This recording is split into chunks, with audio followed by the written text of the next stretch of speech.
구독과 좋아요 부탁드립니다. 이렇게 하는 거 아닙니까?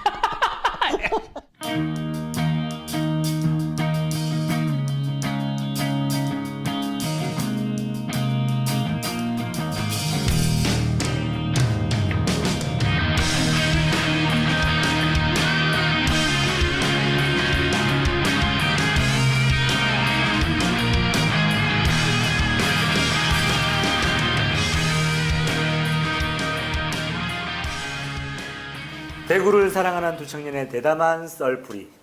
제가 이게 써 때문이 아닌 것 같아요. 제가 약간 썰하고 쓸을 약각하나 봐요. 쓸풀이. 네, 썰풀이. 대담하다 시즌 3 9월의 두 번째 방송을 시작하겠습니다. 반갑습니다. 안녕하세요. 야, 9월 벌써 또 9월이 끝났습니다. 그죠? 그래서 우리 자랑스러운 게 우리가 진짜 네. 꾸준하게 이어가고 있네요. 우리 시즌 3. 네, 아 추석이 코앞입니다. 우리 좀 빡센 우리 손쌤 덕분에. 네, 손쌤은 오늘도 안 오셨어요. 손쌤 제발 오세요. 나 바쁘셔가지고. 네, 손쌤 그립습니다. 제일 그리운 게 뭔지 아세요? 네. 혼자서 몇 사람 분량을 해주시고 해주시잖아요. 네, 빨리 넘어가라고 쓸데없는 말 하면 자꾸 쓸데없는 말 하고 있는데 아무도 안 넘어가요. 손쌤 부탁합니다. 네, 뭐 오늘 저는 벌초를 하고 와서 머리 스타일이 지금 엉망일 수도 있습니다. 네, 벌초 하셨어요? 아무리 벌초인지 안 합니다. 맡깁니다. 네, 아 좋은 생각인 것 아버님께서 같아요. 현명하세요. 네, 저희도 벌초 한 보통 집안 다 모이면 15명, 20명 정도 같이 하다가 이번에는 그냥 집별로 그냥 따로 하는 걸로 했습니다. 그래서 아버지하고 사촌 동생 한 명하고 3명이서 가서 부탁하고 한 3시간 만에 사촌 동생이었군요. 사진을 네. 봤는데 너무 잘생기셔가지고. 아, 예, 사촌 동생입니다.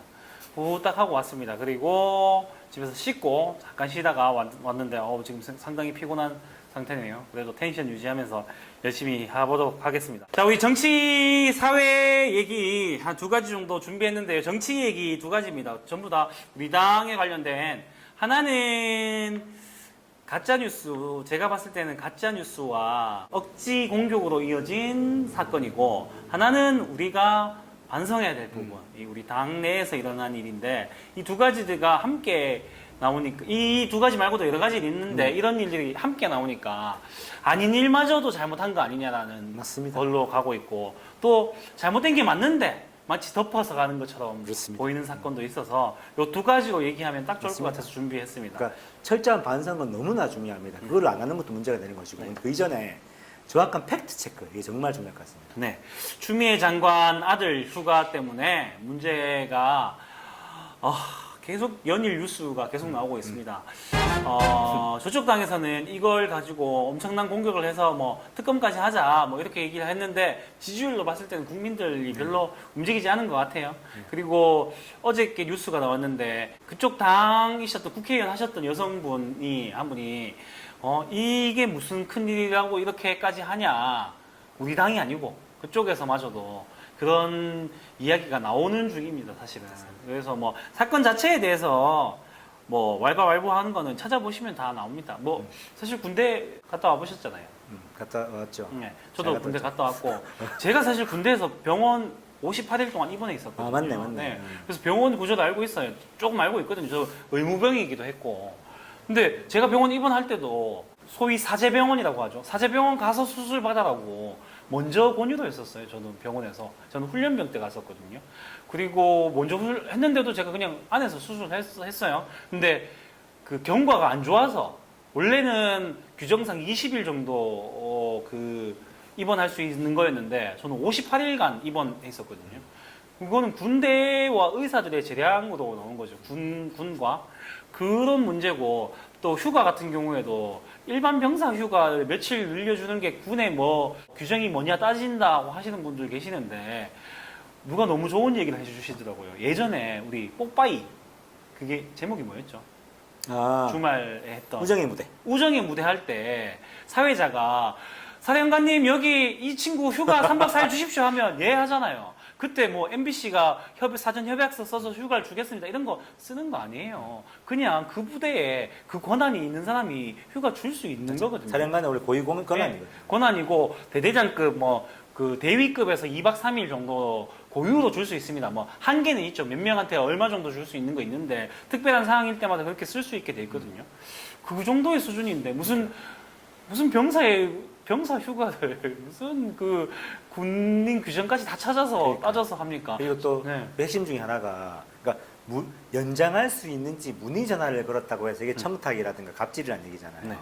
근데 뒤집어 한번 생각해 보십시오. 그러면 안 되냐는 얘기죠. 네. 뭐 굳이 비유하면 오바긴 하지만 제가 며칠 전에 그 압산관리사무소에 압산을 공연장으로 빌릴 수 있냐고 묻기 위해서 명함을 내밀었다가 이건 갑질이라는 얘기를 들었었잖아요. 네.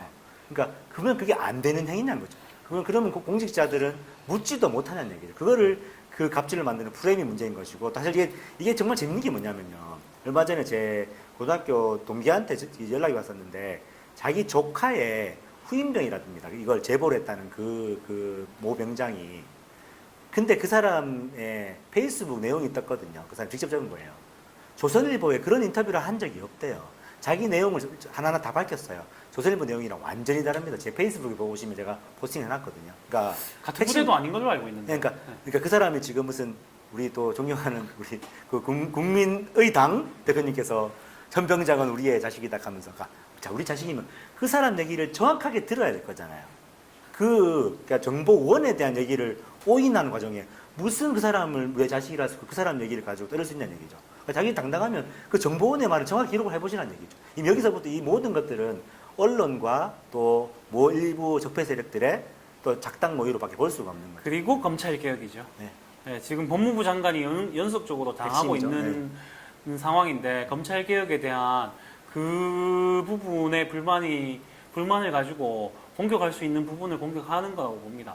물론 저는 있잖아요. 밖에서 싸움하는 거 인정할 수 있거든요. 검찰들 밖에서 싸움하는 거 저는 약간 인정하고 들어가 보면 정치에서 이러면 될까요? 정치에서 이러면 안 된다고 얘기해야 되지 않을까요? 맞습니다.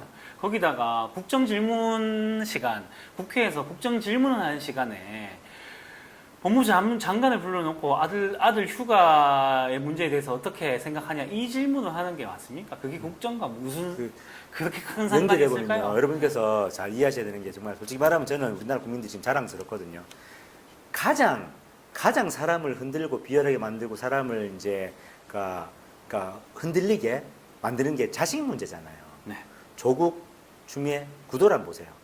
그들 당사자들도 흔들리게 만들고 보는 사람들도 흔들리게 만드는 가장 취약한 그 부분을 이게 정확하게 세팅을 해놓은 거예요. 그 부분을 잘 보시면 전체가 보이시고 어떤 식으로 세팅이 들어가 있는 건지. 그리고 좀 더 팩트를 들여다보면 뭐 처음에는 뭐 탈영을 했네 뭐 그리고 규정이 어떤 미국 규정이네 한국 규정이네 했다가 또 그 규정도 전혀 문제가 없어지니까 이제는 태도가 불량이네. 맞습니다. 태도가 이제 마지막 가서는 그래도 네가 시끄럽게 만들었으니까 문제다라고 나올 겁니다. 결국에는. 맞습니다.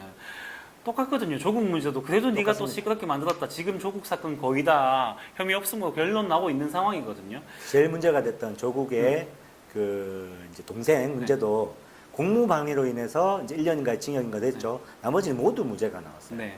그리고 비슷한 사건 중에 하나가 윤미향 사건조차도 그 뉴스에서 떠들어댔던 돈을 보조금을 빼돌렸네 이런 거 전부 무혐의 됐습니다. 지금 고소당한 거는 센터를 왜 비싸게 샀냐 이거에 대해서 고소당했거든요. 비싸게 판 것도 아니고 비싸게 산 것 때문에 들어보니까 우리 알잖아요. 목적성 금액이라서 이 금액 아니면 다른 거 못합니다. 돈을 돌려가지고 다른 걸 못하게 돼 있어요. 이 집을 사는 금액이거든요. 그거를 그냥 집을 산 건데 그걸 비싸게 샀다고 싸게 팔았다고 뭐 당시 집값이 바뀐 거 가지고 그렇게 고소를 했다는 것 자체가 근데 그 외에 뭐 돈을 보조금을 빼돌렸니 이런 것들 다 무혐의 됐거든요. 팩트는 안 보고 이제 와서 아 그래도 네가 잘못했네 그러니까 이걸로 가는 게 왜 하겠습니까? 이 사람들한테 여러분들 잘 보셔야 되는 게 이 사람들한테 중요한 건 팩트가 아니에요. 흔들어서 의심하고 불신하고 불안하게 만드는 거예요. 그러니까 맞습니다. 그 타겟이 어디겠습니까? 잘 보십시오. 여러분들이거든요. 국민들이거든요. 국민들이 불신하고 미워하고 세상 역같지 뭐 다 인간들 똑같지 말하고 생각하게 만들어서 자기들과 문제 있는 자기들과 동급으로 만들려 하는 거. 맞습니다. 이게 본질이라는 거를 잘 아마 대부분의 국민들이 아실 거고 사실 이거는 뭐 50년대도 아니 제가 볼 때는 일제시대 때부터 했던 공작입니다. 이제 국민들이 거기에 안 넘어갈 시대가 되었고 된 것 같아요. 네, 어쨌든 추미애 장관 아들 휴가 사건은 정말 현대 정치의 코미디를 보고 있는 것 같습니다. 맞습니다. 그래서 좀 더 정확한 팩트와 이런 것들 유튜브만 찾아봐도 다 나옵니다. 그런 거 보시고 성질 낼 필요 없으시고 그냥 무슨 뭐 청년 공정하지 않다, 뭐 엄마가 추미애가 아니라서 미안하다. 말도 안 되는 얘기 하지 마시고요. 저도 휴가 진짜 많이 나왔거든요. 그런 거 말도 안 되는 소리니까. 그게 또 진심이라 생각하시면 지금 추미애 때문에 가려진 쭉 1년의 그 아버지들, 어머니들 그거에다 분노하시는 거 맞을 것 같은데 그건 네. 팩트잖아요. 네. 마약 한 사람도 네. 운전자 바깥치기도 전부 다 네, 그냥 넘어가고 있죠. 그런 거에 팩트지 대해서는 않습니까? 팩트. 예, 얘기 안 하면서 예, 그 아픈 휴가 나온 사람을 가지고 이렇게까지 해야 되나 참 안타까운 사실입니다. 넘어가겠습니다. 네. 우리 또 하나 이제 우리 당내에서 안타까운 일이 생겼습니다. 반성해야 될 일이죠. 요거는 저보다는 뭐 잘하시니까 한번 설명해 주시죠. 개인적으로 조국 장관에 대해서 아직까지도 100%의 신뢰를 가지고 있고 죄가 없다고 생각합니다. 추미애 지금 장관도 마찬가지고. 근데 우리가 당당하게 이거를 대변할 수 있으려면 우리의 문제에 대해서는 뼈아프게 인정하고 반성해야 되거든요. 자, 제가 선거 방송 때 기억나시는지 모르겠지만 선거 끝나고 우리 내부의 문제들에 대해서 얘기를 했었어요. 그 중에 하나가 김홍걸 그때 후보가 열린민주당을 마치 타당이 우리를 잡듯이 쥐잡듯이 잡았던 그걸 하면서 우리의 문제를 얘기했었는데 자, 결국에는 그 사람이 사단을 냈어요.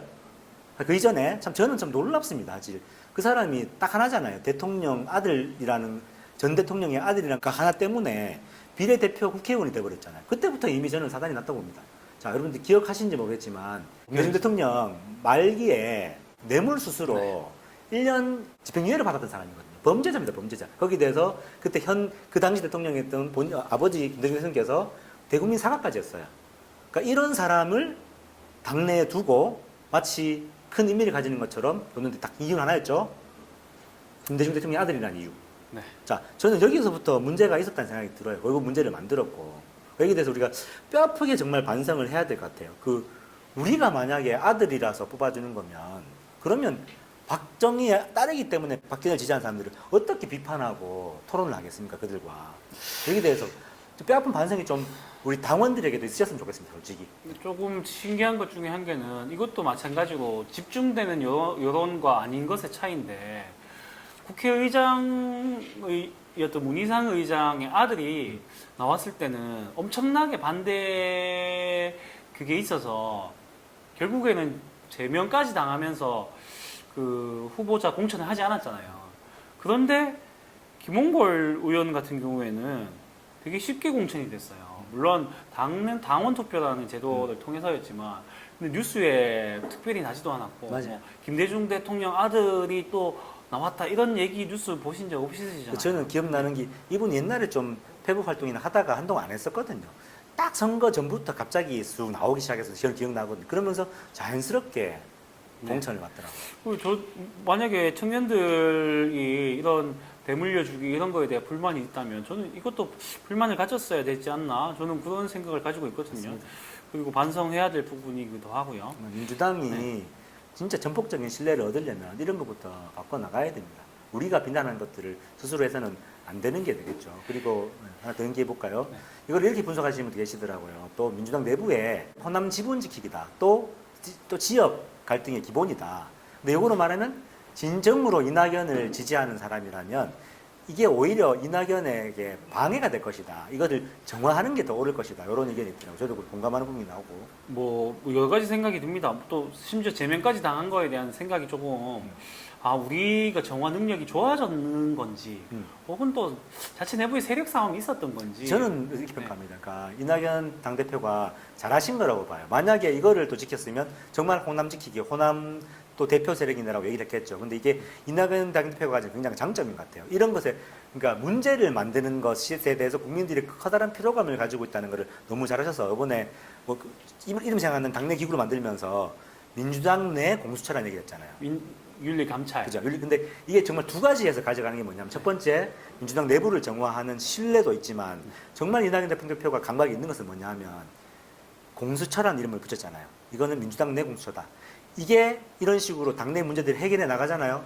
자연스럽게 국민들이 공수처가 이러한 긍정적인 역할을 하겠구나까지 보신 거예요. 이거는 정말 이거는 정치가 굉장히 정치에 대한 감각이 뛰어나시구나를 제가 한번 느꼈습니다. 네, 뭐 약간 비판적인 얘기가 있는 사람도 있더라고요. 뭐 이게 이어서 얘기할 때 제가 이 앞서서 두 사건을 왜 같이 얘기 드렸냐면 왜 민주당은 이 김홍걸 의원이라든가 이런 사건에 검찰 조사 있는 사건을 추미애나 그 조국 장관 때는 검찰 조사 중이니까 말을 아낀다라고 해놓고서 왜 이제 와서 이거는 제명했냐? 나는 반론을 또 펼치시더라고요. 그러니까. 저는 너무 웃긴 거예요. 네. 그거 사건이 다르거든요. 그러니까 이게 제가 말씀드리고 싶은 딱 그 부분이에요. 네. 조국이나 추미애는 죄가 없기 때문에 저희가 아사를 지키는 것이고 문제가 있는 것들은 가장 뼈아프게 반성하고 우리가 해결해야 된다는 얘기죠. 그렇죠. 우리 스스로가 문제에 대해서 해결하겠다 하는 것을 제가 또 반론을 해서 너는 왜 또 그러냐 이런 식으로 나오는 지금 김홍걸에 대한 얘기는 팩트예요, 이 사람이.